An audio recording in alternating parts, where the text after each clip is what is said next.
নমস্কার, আমার গ্রামীণ খুঁটিনাটি চ্যানেলে তোমাদের সবাইকে স্বাগত। আজ বানাচ্ছি পনির রোল। চলো তোমাদের সঙ্গে রেসিপিটা শেয়ার করছি।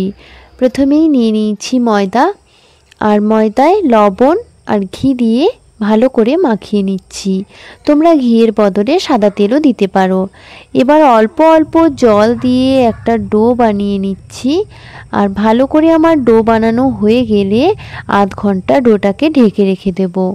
আধ ঘন্টা পর ওই মেখে রাখা ময়দার ডোটাকে হালকা হাতে দেবে গোল করে লেচি কেটে বেলে নেব।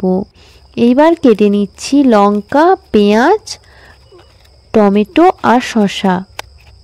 কুচনো হয়ে গেলে পনিরগুলোকে ভালো করে কুচিয়ে নিয়ে ম্যারিনেট করার জন্য দিয়ে দিচ্ছি লবণ, হলুদ, লঙ্কার গুঁড়ো, গোলমরিচের গুঁড়ো, চাট মশলা আর পাতিলেবুর রস, আর সবশেষে দিয়ে দিচ্ছি সর্ষের তেল।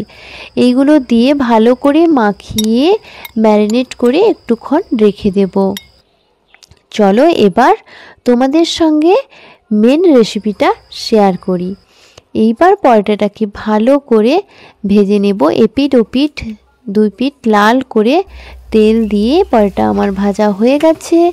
এবার কড়াইতে অল্প সাদা তেল দিয়ে দিচ্ছি আর কুচিয়ে রাখা ওই শসা, টমেটো, লঙ্কা দিয়ে দিচ্ছি।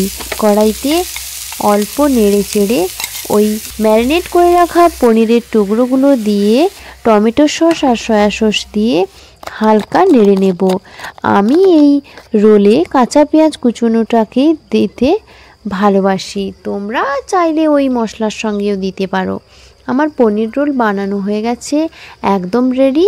তোমরা প্লিজ ট্রাই করো, আর কেমন লাগলো কমেন্ট করে জানিও।